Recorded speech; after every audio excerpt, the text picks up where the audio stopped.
وعلى من تبعهم بإحسان إلى يوم الدين. حضرات علماء کرام، معززین کرام، میرے بھائیوں، میری بہنوں، یہ تقریب بڑی مبارک تقریب ہے جس میں ہم ایک ایسی کتاب کی رونمائی کر رہے ہیں کہ جو کتاب ہماری ایک بہن کی داستان پر مشتمل ہے کہ کیسے اس نے قادیانیت سے اسلام کی طرف سفر کیا اور خانوادہ کفر سے دائرہ اسلام میں آئی، شرف اسلام حاصل کرنے پر ہم سب دل کی گہرائیوں سے ان کو مبارکباد پیش کرتے ہیں، ان کی استقامت کو سلام پیش کرتے ہیں اور دعا کرتے ہیں کہ ساری انسانیت کو اللہ رب العزت ہدایت کی طرف لائے، دین اسلام کی طرف لائے، کیونکہ یہی حق راستہ ہے، یہی سچ راستہ ہے، یہی آخری راستہ ہے اور اس کے بعد کوئی دوسرا راستہ نہیں ہے۔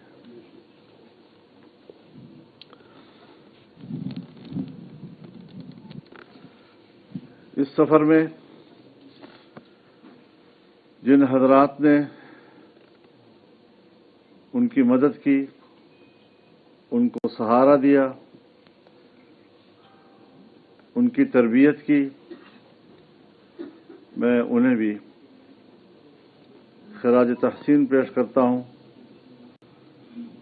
اور اللہ تعالی سے دعا کرتا ہوں کہ رب العزت اس کا اجر ان کو دنیا میں بھی اور آخرت میں بھی عطا فرمائے۔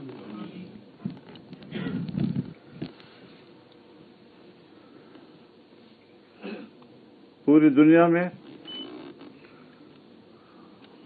اور بالخصوص بر صغیر میں قادیانیت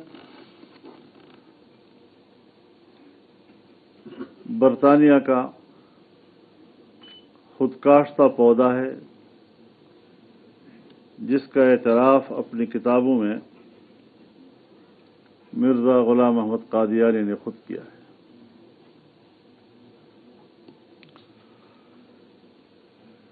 بالکل اسی طرح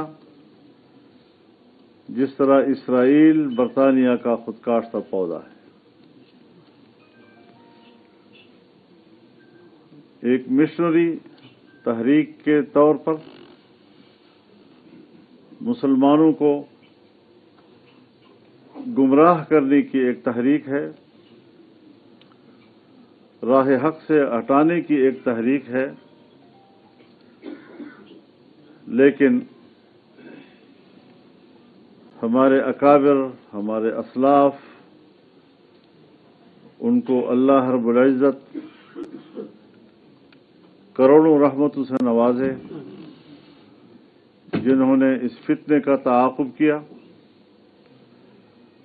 اور اس کا اصل چہرہ دنیا کے سامنے بے نقاب کیا، اس کی حقیقت دنیا پر واضح کی، انہیں غیر مسلم قرار دیا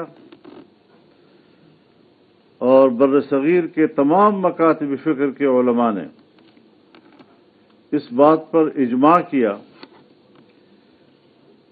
کہ مرزا غلام احمد ہو یا اس کے پیروکار، وہ جس نبوت کا دعویٰ کرنے والے ہیں، وہ جس نبوت کی پیروی کرنے والے ہیں، وہ دائرہ اسلام میں نہیں رہ سکتے، نہ مسلمانوں کے قبیلے میں ان کا کوئی حق رہتا ہے۔ لیکن حد یہ ہے کہ آج دنیا میں جہاں بھی ہم جائیں، سوال یہ پیدا ہوتا ہے کہ بلکہ کیا جاتا ہے کہ آپ قادیانیوں کو غیر مسلم کیوں کہہ رہے ہیں؟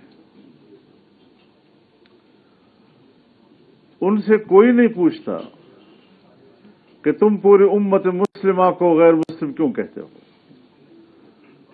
تم پوری امت مسلمہ کو کافر کیوں کہتے ہو؟ سن 1974 میں جب یہاں اسمبلی میں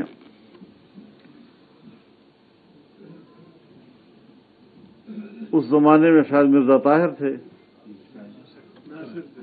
مرزا ناصر، ان کو اسمبلی کی کمیٹی کے سامنے بلایا گیا اور ان پر جرح ہوئی، تو ان کی کتابوں سے حوالے دے کر ان کو بتایا گیا کہ آپ کی کتابوں میں لکھا ہے کہ جو شخص مرزا غلام احمد پر ایمان نہیں لاتا وہ کافر ہے، پکا کافر ہے، دائرہ اسلام سے خارج ہے، اولاد البغایا ہے۔ تو جرح کے دوران حضرت والد صاحب رحمہ اللہ فرمایا کرتے تھے کہ ہم نے ان سے سوال کیا کہ اگر آج حضرت ابو بکر صدیق رضی اللہ تعالی عنہ حیات ہوتے اور وہ ان پر ایمان نہ لاتے تو آپ کی نظر میں وہ کیا ہوتے؟ تو اس سے کہا وہ کافر ہوتے۔ اگر حضرت عمر فاروق رضی اللہ تعالیٰ عنہ حیات ہوتے اور وہ ایمان نہ لاتے تو کہا وہ کافر ہوتے۔ اگر حضرت عثمان ذی النورین رضی اللہ تعالیٰ عنہ حیات ہوتے تو کہا وہ بھی کافر ہوتے اگر ایمان نہ لاتے۔ حضرت علی کا ذکر کیا، حضرات حسنین کا ذکر کیا، حضرت فاطمہ کا ذکر کیا، اور پورا ایوان چونک اٹھا اس سے کہ اچھا یہ ہم سب کو کافر کہتے ہیں۔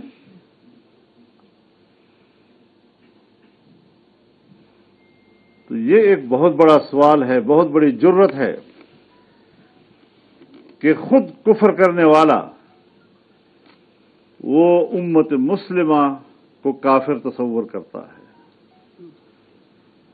بفروغ چہر زلفت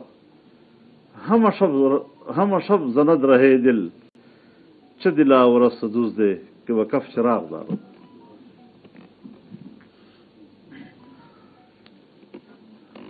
تو اس تمام صورتحال میں ہماری بہن خنسا محمد امین، جنہوں نے اسلام لانے کی پوری داستان لکھی ہے اور پورا سفرنامہ انہوں نے ذکر کیا، اس راستے میں مشکلات کا ذکر کیا، اور تب جا کر وہ ایک مقدس منزل پر پہنچی۔ اس راہ میں جنہوں نے بھی ان کا تعاون کیا ہے ہم ان کے بھی شکر گزار ہیں اور ان کو خراج تحسین پیش کرتے ہیں، لیکن یقیناً اسلام کا راستہ یہ قرآن کریم کے الفاظ میں ایک گھاٹی ہے، مشکل گزرگاہ ہے۔ فلقتحم العقبہ وما ادراک ما العقبہ، اور اللہ رب العزت نے اسی حوالے سے فرمایا لقد خلقنا الانسان فی کبد، ہم نے انسان کو مشقت میں پیدا کیا ہے۔ اور جب وہ شریعت کی راہ میں اور اس گھاٹی میں قدم رکھتا ہے تو جانتے ہو یہ کیا گھاٹی ہے؟ اس میں انسانیت کی آزادی کا پیغام ہے، فک و رقبہ۔ اس میں انسانی معاشی کی معاشی خوشحالی کا ذکر ہے، او اطعام فی یوم ذی مسغبہ، اس میں مفلوق الحال طبقوں کا ذکر ہے جس کو سہارا دینا امت مسلمہ کی ذمہ داری قرار دی گئی، یتیما ذا مقربہ او مسکینا ذا مطربہ۔ تو اس پیغام کو ہمیں سمجھنا چاہیے کہ یہ حق راستہ ہے لیکن مشکل راستہ بھی ہے۔ اسلام قبول کریں، اسلام کا راستہ اختیار کریں اور پھر سوچیں کہ مشقتیں نہیں ہوں گی، آزمائشیں نہیں آئیں گی، مشکلات نہیں آئیں گی، یہ شاید پھر ہم نے دین کو صحیح سمجھا نہیں۔ والعصر ان الانسان لفی خسر، ویسے تو انسان اور ہر انسان خسارے میں ہے، لیکن اگر انسان کامیابی کا متلاشی ہے تو 4 باتیں ہیں جو اس کو اپنانی ہوں گی۔ ایک ایمان، الا الذین آمنوا، اور دوسرا پاک اور ستھرا کردار، وعملوا الصالحات، عقیدہ و کردار کی یکسانیت ہونی چاہیے۔ عقیدہ کچھ ہے اور کردار کچھ ہے، یہ آپ کو خسارے سے نہیں نکال سکتی۔ وتواصوا بالحق، حق کو پھیلانا، اور ہمارے اکابر علماء نے اس حق کی جو تعبیر کی ہے، علماء کرام جانتے ہیں، میری رہنمائی فرمائیں گے کہ جو چیز مطلقاً ذکر ہو، علی الاطلاق ذکر ہو، تو خارج میں اس کا فرد کامل مراد ہوتا ہے۔ اب حق کا ذکر یہاں مطلقاً ہوا ہے، اور حق ضد ہے باطل کا۔ حق کے لغوی معنی کسی چیز کے ہونے اور رہ جانے کا نام ہے، اور باطل لغت میں کسی چیز کے مٹ جانے کا نام ہے۔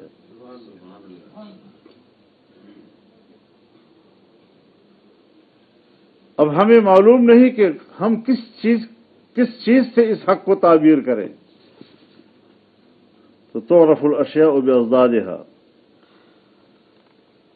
حق کا ضد باطل ہے، اور باطل کا فرد کامل جو ہم مشاہدہ کرتے ہیں وہ ایک ظالمانہ حکمران ہوتا ہے۔ تو حق سے بھی مراد ظالم حکمران کے مقابلے میں حق کی آواز بلند کرنا ہے۔ طاقتور باطل کے مقابلے میں ہم نے حق کی بات کرنی ہے، اور دلیل کیا ہے؟ وتواصوا بالصبر۔ آزمائشیں غریب آدمی اور کمزور آدمی کے سامنے حق بات کہنے سے نہیں آیا کرتی، آزمائشیں ہمیشہ طاقتور حکمران جو باطل ہو اس کی طرف سے آیا کرتی ہیں، اور سب سے زیادہ آزمائشیں اور ابتلا انبیاء کرام پر آئیں۔ ان الانبیاء اشد بلاء ثم الامثل فالامثل، انہوں نے بھی تو اس زمانے کے ظلم کو اور ظالمانہ اقتدار کو اور باطل حکمرانی کو چیلنج کیا، جس کے جواب میں ان پر کیا کیا مشقتیں آئیں، کیا کیا آزمائشیں آئیں۔ اب اس کے بعد چوتھی کامیابی کا راز یہ ہے کہ پھر آپ استقلال کا مظاہرہ کریں، استقامت کا مظاہرہ کریں، گھبرائیں نہیں، پیچھے نہیں ہٹنا، اور باطل کو باطل کہنا ہے۔ تو قادیانیت ایک فتنہ ہے، ایک آزمائش ہے، باطل ہے، اور ہمارے اکابر نے جس استقامت کے ساتھ اس کا مقابلہ کیا، اس کے آقا انگریز کا مقابلہ کیا، جو بر صغیر پر نوآبادیاتی نظام مسلط کیے ہوئے تھا، اور اس کے مقابلے میں ہمارے اکابر نے سب سے پہلے آزادی کا نعرہ لگایا، جو شریعت اسلامیہ کا اساسی مقصد ہے، اور اس کے لیے قربانیاں دی۔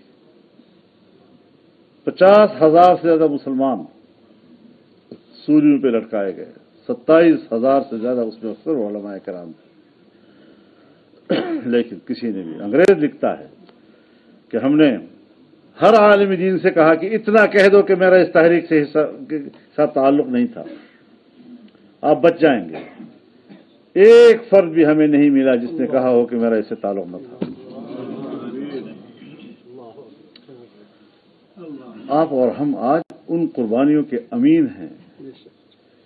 اگر ہم نے کوئی کمزوری دکھائی، ہم اپنے ان آباء و اجداد کو قیامت کے روز جواب دینے کے قابل نہیں ہوں گے۔ تو مشکلات آتی ہیں، مشکلات آج بھی ہیں۔ آج بھی ٹرمپ کہتا ہے غزہ کو میں قیمت پہ لے لوں گا، یہ جائیں مصر میں اور اردن میں آباد ہو جائیں۔ نیتنیاہو کہتا ہے سعودی عرب کی سرزمین پر فلسطین کو بسایا جائے۔ یہ ایک بار پھر نوآبادیاتی نظام کا اعلان ہے جو وہ کر رہے ہیں، ملکوں پر قبضہ کرنا، قوموں کو غلام بنانا، اور یہ کہ پیسے دینا، ہم آپ کو آباد کریں گے، ہم آپ کو پیسے دیں گے، ہم آپ کو مدد دیں گے۔ یہ ان کے ایمان کو خریدنے کی ایک قیمت کی بات کر رہے ہیں۔ لیکن ہم واضح طور پر کہنا چاہتے ہیں کہ دنیا کے کسی ملک میں بھی جن کو برائے نام سے ہی آزادی حاصل ہے، ہم ان کی آزادی کی حفاظت کے لیے میدان میں رہیں گے، ان کی حریت کی ہم جنگ لڑیں گے۔ ہم نے پاکستان میں بھی جنگ لڑی ہے، ہم نے اس لابی کو پاکستان میں شکست دی ہے جس لابی نے اسرائیل کو تسلیم کرنے کی مہم چلائی۔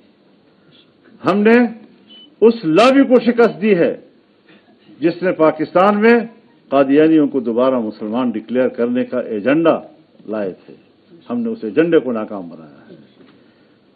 میرے سامنے خود اعتراف ہوا کہ اگر آپ نے یہودیوں سے معاشی مدد لینی ہے تو پھر اپنی تہذیب کو تبدیل کرنا ہوگا۔ یہ آپ کا جو اپنا وطنی تہذیب ہے، جو مذہب میں رنگا ہوا ہے، اس کو ختم کرنا ہوگا، بے حیائی اور فحاشی کو فروغ دینا ہوگا۔ ہم نے اس ایجنڈے کے ساتھ جنگ لڑی ہے اور الحمدللہ شکست دی ہے ان کو، اور مزید بھی شاید اللہ ہمارا امتحان لے، اس کی مرضی ہے۔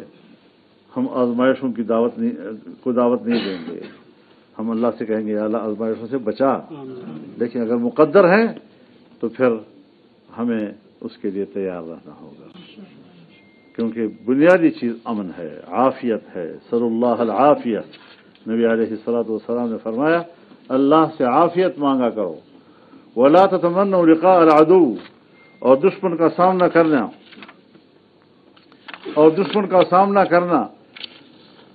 اس کی تمنا نہ کیا کرو۔ وَإِذَا لَقِيتُمْ فَاثْبُتُوا، اور اگر آمنا سامنا مقدر ہو تو پھر ڈٹ جایا کرو۔ ان الجنت تحت ظلال السیوف، پھر تلواروں کے سائے کے نیچے جنت ہے۔ تو ہر میدان کا اپنا میدان ہوتا ہے نا، گھر میں ہو تو ماں کے قدموں میں جنت ہے، میدان جہاد میں ہو تو پھر تلوار کے سائے میں جنت ہے۔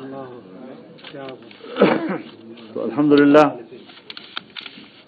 مولانا حیدری صاحب نے ذکر کیا اس کا، ابھی بھی یہ فتنہ موجود ہے۔ ابھی حال ہی میں جو سپریم کورٹ میں ہمیں ایک آزمائش سے گزرنا پڑا، وہ بھی تو انہی سے متاثر ہو کر اس طرح کا فیصلہ دے گئے، لیکن اللہ نے کرم کیا، وہ سوچ شکست کھا گئی، اور عدالت کی کرسی پر بیٹھ کر چیف جسٹس نے کہا کہ ہم بھی انسان ہیں، ہم سے بھی غلطی ہو سکتی ہے، اور اپنا فیصلہ واپس لینے پر مجبور ہو گئے۔ اور آئندہ بھی انشاءاللہ اگر ہمارا عزم مضبوط ہے تو کسی کا باپ بھی ہم پر غلامی مسلط نہیں کر سکتا، اور جو لوگ اس ایجنڈے کو چھپانے کی کوشش کرتے ہیں اللہ تعالیٰ ان کو بے نقاب کرے گا اور ہمیں ان کے مقابلے کرنے کی توفیق عطا کرے گا۔ اللہ ہمارا حافظ و ناصر ہو۔